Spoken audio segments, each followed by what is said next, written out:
وعلى عباده الذين اصطفى فاعوذ بالله من شرور انفسنا ومن سيئات اعمالنا من يهد الله فلا مضل له ومن يضلل فلا هادي له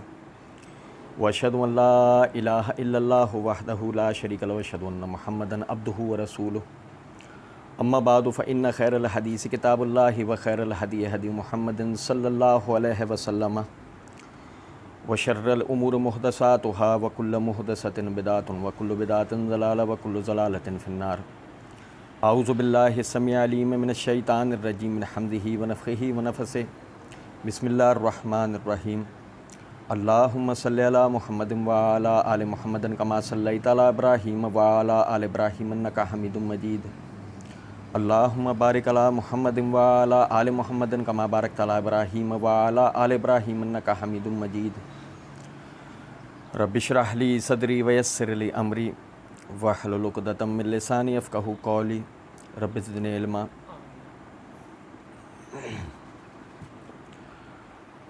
رمضان المبارک کے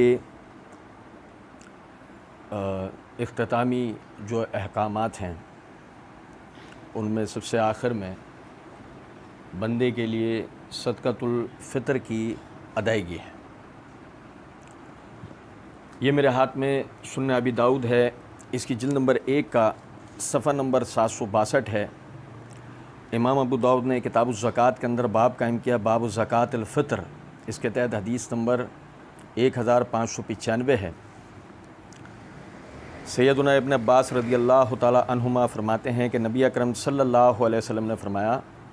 روزے کو بیہودہ اور لایانی گفتگو سے پاک کرنے اور مساکین کی پرورش کے لیے صدقۃ الفطر مقرر فرمایا گیا ہے، پس جو شخص نماز عید سے پہلے صدقۃ الفطر عطا کرے گا تو وہ قبول کیا جائے گا، اور جو شخص اس کو نماز عید الفطر کے بعد ادا کرے گا تو وہ بھی ایک صدقہ ہوگا دیگر صدقات کی مانند۔ اس حدیث سے بات پتہ لگتی ہے کہ اللہ رب العزت نے صدقۃ الفطر ہم پر اس لیے مقرر فرمایا ہے کہ روزوں کے دوران میں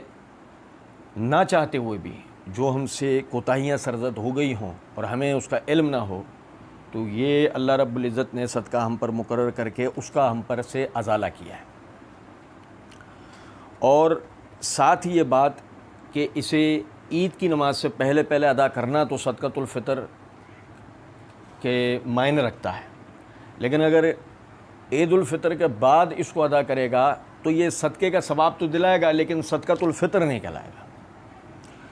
اسی طریقے سے امام ابو داؤد نے آگے باب قائم کیا ہے، باب من روا نصف صاع من قمح،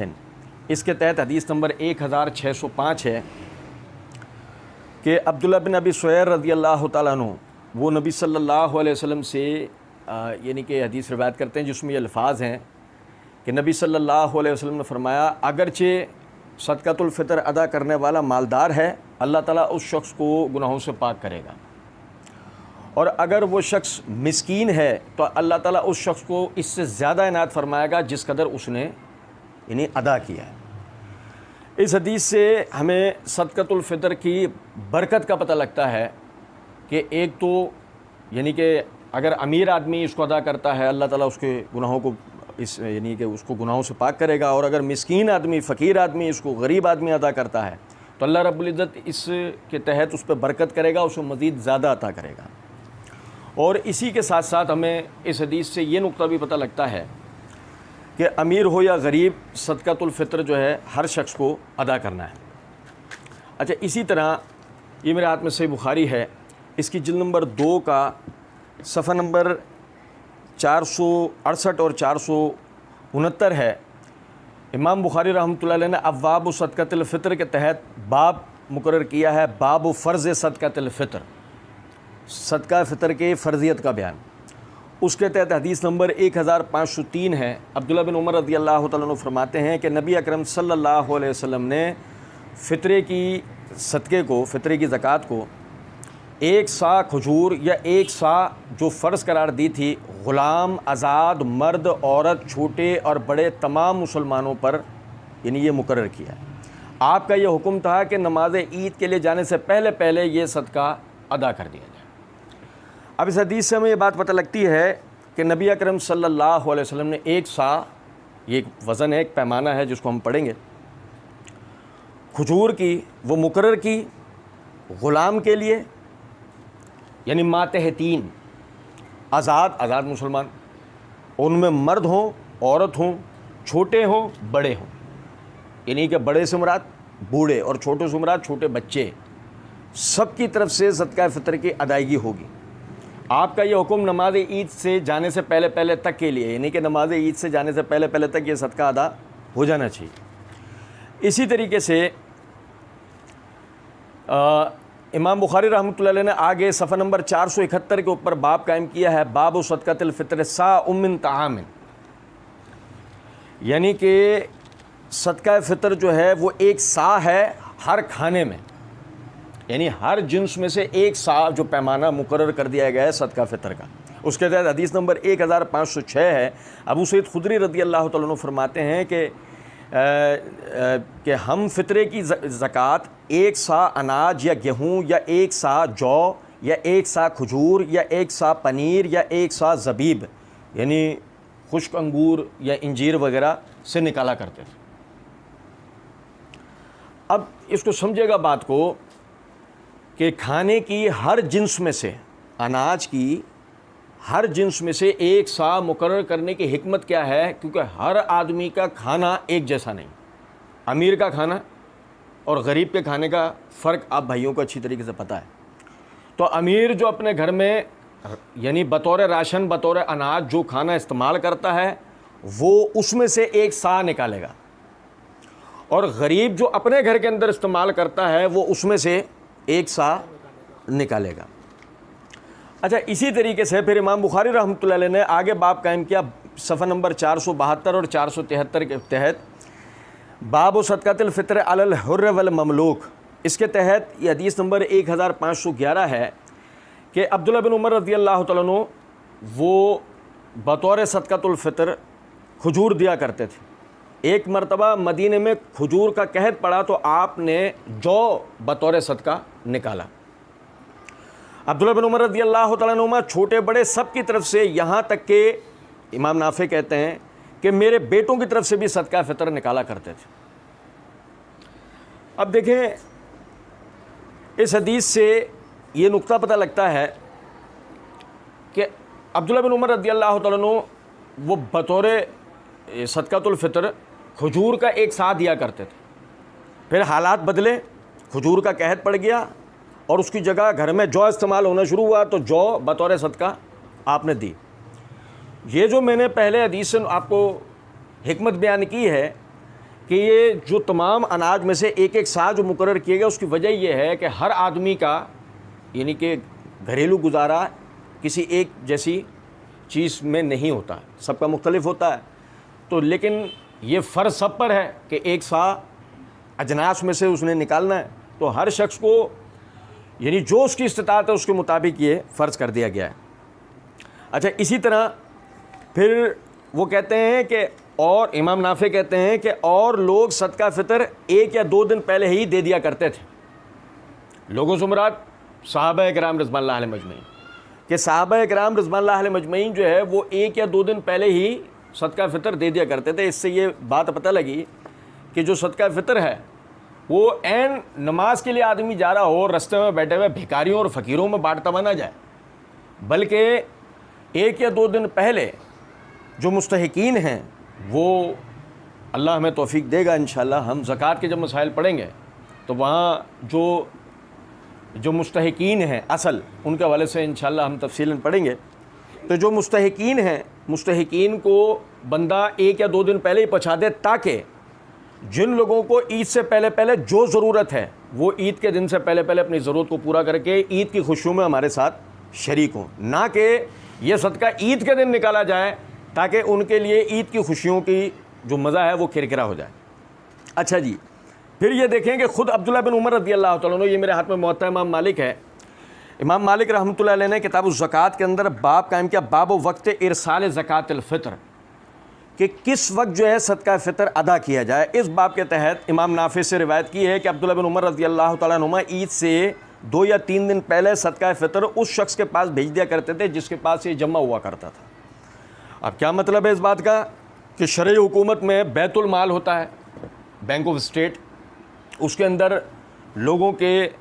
زکوٰۃ و صدقات جو ہے وہ جمع کیے جاتے ہیں اور پھر خلیفۃ المسلمین اسے مستحقین تک پہنچاتا ہے۔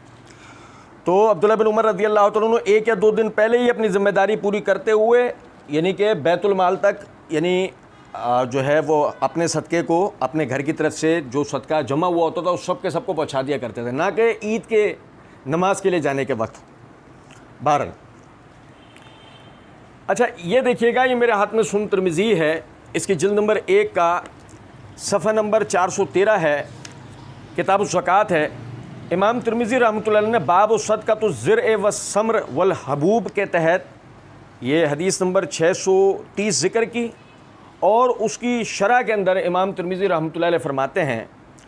کہ نبی اکرم صلی اللہ علیہ وسلم کا سا 5.25 رطل کا ہوتا تھا۔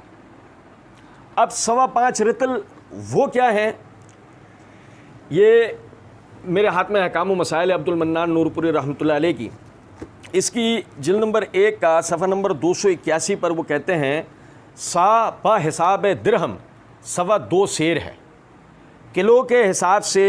2 کلو 100 گرام بنتا ہے۔ یعنی جو سا ہے پیمانہ، یہ ایک مخصوص قسم کا برتن ہوا کرتا تھا، ٹھیک ہے، یہ پیمانہ درہم کے وزن کے مطابق جو بنتا ہے اس کو اگر اردو میں کنورٹ کیا جائے تو 2.25 سیر ہے، اور اگر کلو کے حساب سے اس کو نکالا جائے تو یہ 2 کلو 100 گرام بنتا ہے۔ اچھا جی، یہ دیکھیں، یہ میرے ہاتھ میں بلوغ المرام ہے۔ بلوغ المرام پہ صفی الرحمان مبارک پوری جو مصنف ہیں الرحیق المختوم کے، وہ جلد نمبر 1 کے صفحہ نمبر 413 پہ حدیث نمبر 506 کی شرح کرتے ہوئے کہتے ہیں جدید حساب کے مطابق 1 سا کا وزن 2.5 کلو گرام کے قریب ہوتا ہے، اور اس کا مکمل ضبط ممکن نہیں ہے۔ جیسے کہ ہم نے عبد المنان نور پوری رحمۃ اللہ علیہ کے حوالے سے پڑھا کہ وہ 2.25 کلو کے قریب انہوں نے وزن بتایا ہے، اور وہ کہتے ہیں کہ صفی الرحمان مبارک پوری رحمۃ اللہ علیہ کے جدید حساب کے مطابق 1 سا کا وزن 2.5 کلو گرام بنتا ہے، ویسے اس کا ضبط جو ہے وہ پورے طریقے سے ممکن نہیں ہوتا۔ اچھا جی، اور یہ دیکھیں سنن ترمذی میں ہی کتاب الزکوٰۃ کے اندر یہ محمد یا گوندلوی رحمۃ اللہ علیہ جلد نمبر 1 کے صفحہ نمبر 436 کے اوپر کہتے ہیں سا کا وزن تقریباً 2.25 کلو بنتا ہے۔ اب دیکھیں کہ 2.25 کلو پہ احتیاطاً 2.5 کلو زیادہ ہے، یعنی 2.5 کلو جب کہا جائے تو وہ 2.25 کلو سے زیادہ ہے۔ کم ہونا یہ مناسب نہیں ہے، زیادہ ہو جانا مناسب ہے۔ تو 2.5 کلو گرام کے حساب سے جو وزن ہے اجناس کا، کسی بھی ایک جنس کے اندر 2.5 کلو گرام فی کس ایک شخص کے حساب سے دیا جائے گا۔ اس کے اندر بوڑھے ہوں، بیمار ہوں، مرد ہوں، عورتیں ہوں، بچے ہوں، یہاں تک کہ حمل کے اندر جو بچے ہیں ان کی طرف سے بھی جو ہے یعنی کہ فطرانہ دیا جائے گا۔ اسی طریقے سے گھر میں کام کرنے والے مالی ہیں، شیف ہیں، یا جو بھی ماتحت جو ملازمین ہیں ان کی طرف سے بھی فطرہ ادا کیا جائے گا، سوائے اس کے کہ وہ خود صاحب اختیار ہو۔ اچھا، یہ میرے ہاتھ میں مصنف ابن ابی شیبہ ہے، اس کی جلد نمبر 4 کا صفحہ نمبر 282 ہے، کتاب الزکوٰۃ ہے۔ امام ابو بکر بن ابی شیبہ نے باب قائم کیا، باب من قال صدقۃ الفطر صائم شعیر او تمر او قمح، باب قائم کیا فی ایتاء الدراہم فی زکوٰۃ الفطر۔ اس کے تحت یہ حدیث نمبر 10,463 ہے اور 10,464 ہے۔ قرہ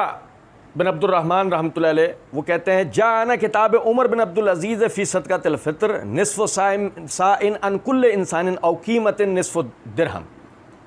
وہ کہتے ہیں کہ ہمارے پاس عمر بن عبد العزیز رحمۃ اللہ علیہ کی طرف سے خط پہنچا کہ جس کے میں انہوں نے صدقۃ الفطر کے احکامات ہمارے لیے لکھ کے دیے تھے، اور اس میں انہوں نے لکھا ہوا تھا کہ نصف سا ہر شخص سے لیا جائے گا یا نصف درہم کے مطابق قیمت۔ اسی طریقے سے حسن بصری رحمۃ اللہ علیہ فرماتے ہیں لا باس ان تؤتی الدراہم فی صدقۃ الفطر، کہ حسن بصری رحمۃ اللہ علیہ کہتے ہیں کہ اس میں کوئی حرج نہیں ہے کہ صدقۃ الفطر میں بندہ یعنی جنس کی بجائے درہم یعنی قیمت ادا کرے۔ تو اس مسئلے سے میرا بیان کرنے کا مقصد آپ بھائیوں کو یہ تھا کہ دیکھیں نبی صلی اللہ علیہ وسلم صحابہ کرام رضوان اللہ علیہ مجمعین سے جنس کے علاوہ قیمت کے اندر صدقہ فطر ادا کرنا ثابت نہیں ہے، لیکن لوگوں کی ضرورتیں موجودہ زمانے کے اعتبار سے ایک جیسی نہیں۔ بعض لوگ ان کے لیے محتاجگی اناج کی ہے، لیکن بعض لوگوں کے لیے محتاجگی لباس کی ہے، بعض لوگوں کے لیے دیگر گھریلو جو ضروریات ہیں ان کی ہے، بعض لوگوں کے لیے تعلیم کی ہے، بعض لوگوں کے لیے علاج کی ہے۔ ضروریات اور احتیاجات ایک جیسی نہیں۔ تو اس صورت میں اگر مثال کے طور پہ ہم اس طرح کا یعنی کہ ہماری جو صدقۃ الفطر کی رقم اتنے بڑے پیمانے پہ نکل رہی ہے، یا ہمارے ارد گرد یا ہمارے خاندان کی ملا کے اتنے بڑے پیمانے پہ نکل رہی ہے کہ ہم کسی ضرورت مند کا علاج کرا سکتے ہیں، تو ہم اس کو قیمتاً علاج کی صورت میں بھی کروا سکتے ہیں۔ اور اسی طریقے سے اگر مثال کے طور پہ ہم اور کوئی ضرورت کسی شخص کی یا اور کوئی احتیاج پوری کر سکتے ہیں تو ہم اس میں پوری کریں، یعنی اس کو کر دیں۔ لیکن اگر اس طرح کی کوئی صورت نہیں ہے تو اولیٰ اور افضل یہی ہے کہ ہم اس کو اناج کی صورت میں نکالیں، اور جیسے آج کل ہوتا ہے کہ لوگوں کے راشن ڈلوانے کا جو سلسلہ ہوتا ہے، تو وہ جو راشن ڈلوانے والا جو معاملہ ہے اس میں جتنا ہو سکتا ہے ایک ہی گھر کے اندر بھر کے راشن ڈلوا دیں، تاکہ اس کی ایک بڑی مدت تک کی راشن کی ضروریات جو ہے وہ پوری ہو جائیں۔